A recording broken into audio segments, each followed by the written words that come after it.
Hello and welcome to String Training. For this week's class I'm going to cover my arrangements of Lips of an Angel by Hinder. So I'm going to jump right into doing some fingerstyle. The first thing I guess would be place your capo on the 2nd fret. Then when using our index finger we're going to grab the 1st fret, string number 2. You could think of that as a C, and 3rd finger comes over and gets the G.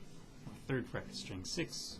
Over to our right hand, we're going to do string 6 with our thumb. Index comes in on string 3, string 2. So that actually that's 2 beats of music there that I repeat over and over. But what's going to change here is actually the chords underneath. So I have this G, A minor 7. Using my free 2nd finger, I reach over and get that F, kind of pivoting over, and concluding now with the C. Now what's going to move here is my thumb doing the bass notes of the chords. Then move to your 5th string for the A, back to string 6 for this F, concluding on the C.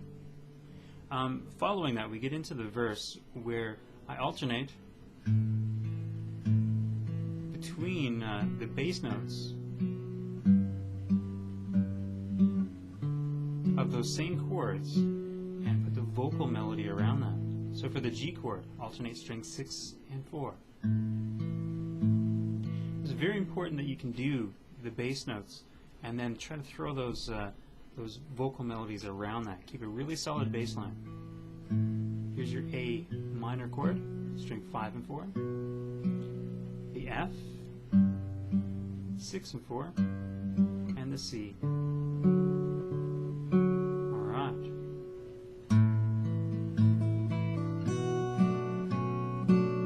If you notice my thumb in that,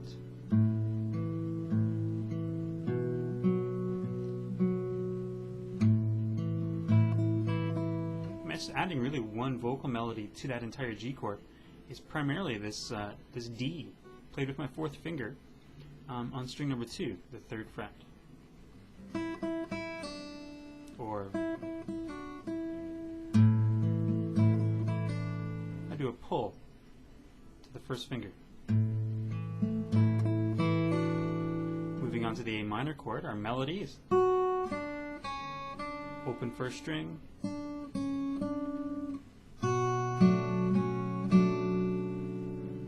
challenge here lies in the F, coming across with that 2nd finger, and then trying to play not only this bass note with my 4th finger, my 3rd finger is getting that 2nd fret, doing a pull. It's very challenging. You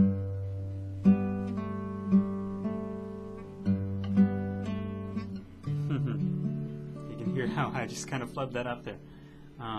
Again. There's never really any melody happening on the C chord.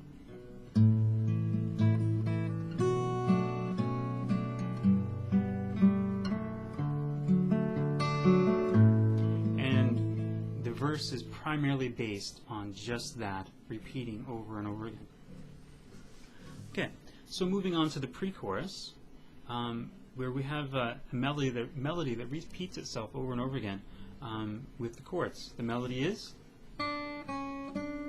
your C to the open B, back to the C.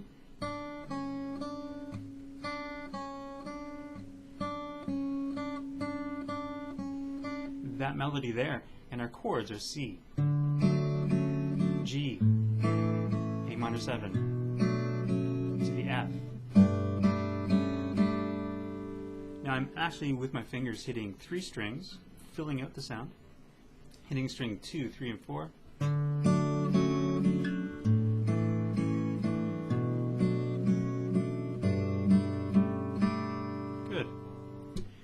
Moving on to the chorus of the piece. Now here I actually bring in the bass and snare. Bass played with the wrist and the snare with the thumb. Now this is challenging because we try to play not only melody and chords, but we try to add in that percussion as well. So our very first chord is a C, and I'm going to throw my fourth finger down on the 3rd fret, string number 1. Over here, my thumb's going to play string 5, fingers lined up on strings 3, 2, and 1. Now with that chord, I'm going to play a bass drum.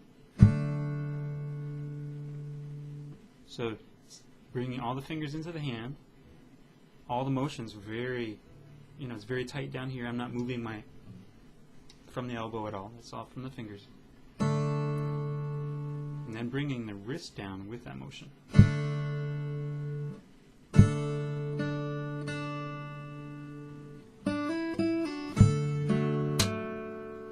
Now, following that, I do play a melodic note, and then conclude, still holding the C chord, with a snare, and in the upper portion of the chord, where I strum with my middle and ring fingers, like that.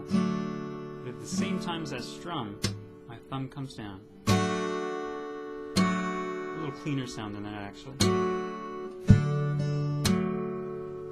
Kind of like that.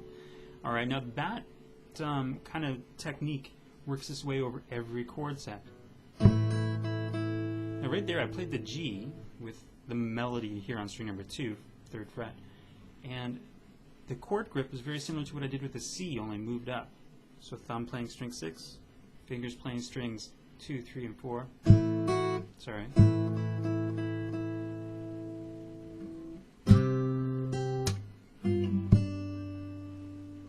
Move my grip up, so I've got this G grip. That's very challenging to move back to this F chord.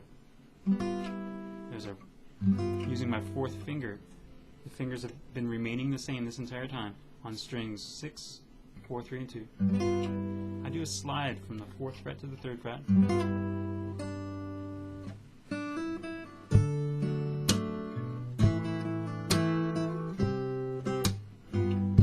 So all of that uses the same two, they're not basic ideas, but 2 ideas, doing the bass drum with the full chord, meaning thumb playing bass note, 3 fingers playing the chord, like that, with the bass drum.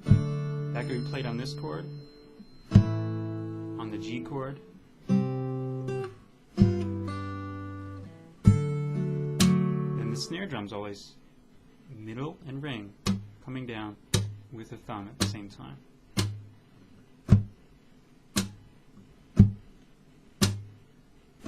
Just like that. So you could practice just doing those 2 elements exactly in that fashion. All right. Good luck, and I'll catch you next week, guys. Thanks.